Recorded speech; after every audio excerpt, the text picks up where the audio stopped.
Assembly sessions के बाद deputy chief minister Surendra Chaudhary से मीडिया ने जब सवालात पूछे कि जनता के लोगों के काम किस तरह से होंगे, लोगों के काम जो हैं कई ऐसे इश्यूज़ हैं जो सॉल्व नहीं हो पा रहे हैं, जनता को काम चाहिए, जनता जो है डेली वीज़र्स या कई ऐसे इश्यूज़ हैं महत्वपूर्ण। डेली वीज़र्स का इशू की अगर बात करें तो इनके द्वारा जो है वो 6 महीने की अब डेट बना दी गई है, क्योंकि टीम गठित होगी और 6 महीने के बाद जब रिपोर्ट आएगी उसके बाद जो है वो फैसला लिया जाएगा कि किस तरह है। लेकिन कई ऐसे महत्वपूर्ण इशू हैं उस पर इन्होंने कहा है कि एलजी साहब जो है वो एमएलएज़ को जो है वो पावर नहीं दे रहे हैं। एमएलएज़ के पास, सरकार के पास लोगों के काम करने की पावर नहीं है, लेकिन कहीं ना कहीं लोग जो हैं वो अपने आप को ठगा महसूस करते हैं, क्योंकि जनता चाहे वो अपोजिशंस के एमएलए हो, चाहे वो सरकार के या अलायंस के एमएलए हो, उनको जनता ने, जो जम्मू कश्मीर की जनता ने भर भर के वोट दिए थे, जिसके बाद उन्होंने वो जनता जो कह रही है कि हमारे काम जो हैं वो जस के तस हैं, वो काम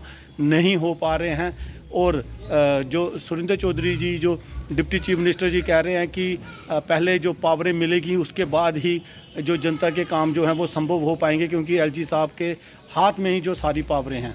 ये मेरे ख्याल उसमें एलजी साहब पढ़ रहे होंगे, सोच रहे होंगे क्या करना, क्या है क्या नहीं। टाइम तो लगता है, अगर कोई रूल्स बनाओ उसमें टाइम तो लगता है। आप अच्छा यही होगा कि अगर एलजी साहब से एलजी साहब को पूछा जाए तो ज़्यादा अच्छा रहेगा। और बिजनेस को जरूरी है, क्योंकि थोड़ा सा जो एक कन्फ्यूजन एडमिनिस्ट्रेशन के बीच में और लोगों के बीच में है वो उसकी दूर हो जाएंगे। तो लिहाजा लगता है कि जल्दी ही बिजनेस रूल आ जाएगी। बिजनेस रूल्स में कहा जा रहा है कि सरकार ने जो है अपनी पावर्स वैसी रखी है, मतलब इलेक्टेड गवर्नमेंट ने जो स्टेट की सर यहाँ से देखिए सर, जम्मू गवर्नमेंट की बिजनेस रूल देते सर यहाँ से आप, इसलिए जहाँ तक ताल्लुक है बिजनेस रूल हमने अपने लिए नहीं रखा, ये लोगों के कामों के लिए।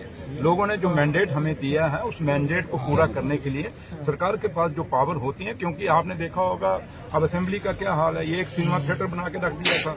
आज देखिए माइक की हालत क्या है, चलते ही नहीं है। तो इसलिए ये जम्मू कश्मीर का असेंबली है और यहाँ पे आपने और हमने देखा होगा भारतीय जनता पार्टी के ऑनरेबल एमएलए वो भी ये बात कहते हैं कि जो पावर्स हैं सरकार के पास, क्योंकि सरकार के पास पहले एमएलए के पास होंगी तो ऑटोमेटिक सरकार के पास होंगी। इसलिए पावर ये जरूरी नहीं कि हमें चाहिए, ये पूरी जो लोग भी जीत के आए हैं उनको पावर चाहिए, क्योंकि उनके पास एक मैंडेट है। लोगों का जो काम, जिस मैंडेट के लिए जो मैंडेट लोगों ने दिया है हम लोगों को, वो काम हमने पूरे करने हैं, वो वादे पूरे करने हैं। इसलिए उसके लिए बिजनेस रूल का बीजेपी ने डिस्क्रिमिनेशन की बात की परसों, अगर आपने देखा होगा उन्होंने पवन गुप्ता ने कि जम्मू के साथ अगर डिस्क्रिमिनेशन की बात करते हैं तो जब पवन गुप्ता जी खुद मिनिस्टर थे और एमओएस फाइनेंस से 2015 में, तो उनको पूछिए, आपके दौर की लिस्टें निकाल के देखें। लेकिन जहां तक नेशनल कॉन्फ्रेंस का ताल्लुक है, नेशनल कॉन्फ्रेंस के कायद और लीडर जनाब फारूक अब्दुल्ला साहब और जम्मू कश्मीर के मुख्यमंत्री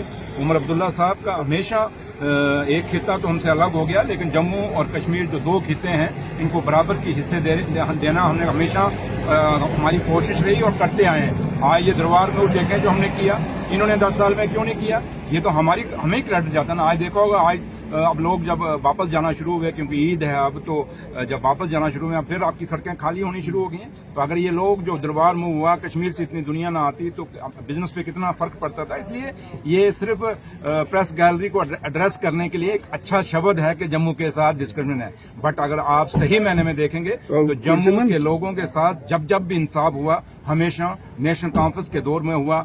नेशनल कॉन्फ्रेंस की गवर्नमेंट जो बनी हमेशा उसके दौर में इंसाफ हुआ। जो अवामी नेशनल कॉन्फ्रेंस को बैन लगी है, कश्मीर से जो खबरें आ रही है उसके मुताबिक अवामी अच्छी कमेटी में मीरवाइज की उमर साहब के साथ या पॉलिटिकल एक डिफरेंसेस है, तो इसलिए उमर साहब ने डेलिबरेटली किया है। ये अपोजिशन भी कह रही है। यार क्या सवाल आप सुनीत साहब, आप सीनियर जर्नलिस्ट हैं, क्या करते हो आप? चाहते हो कि मैं कोई ऐसा दे दूं आपको तो मैं शाम को चले दे बस, तो वो मिलने वाला मेरे से नहीं है। तो लिहाजा उमर साहब की, और क्योंकि मौलवी उमर साहब और उमर साहब ये हम सब जम्मू कश्मीर के रहने वाले हैं और हमारे भाईचारे जम्मू कश्मीर की मिसाल रही है। इसलिए जम्मू कश्मीर में हमारे, चाहे बीजेपी के लोग हैं, बेशक हमारे टकराव होते हैं, लेकिन इसका मतलब थोड़ा कि रिश्ते खत्म हो जाते हैं। इसलिए रिश्ते कभी खत्म नहीं होते और कोई आज तक इतिहास रहा है जम्मू कश्मीर की कोई भी सरकार रहे हो, किसी भी टारगेट करके किसी को कभी उसके ऊपर कोई ऐसा काम नहीं किया जिससे उसको नुकसान। सर आपने एक बात कही, सर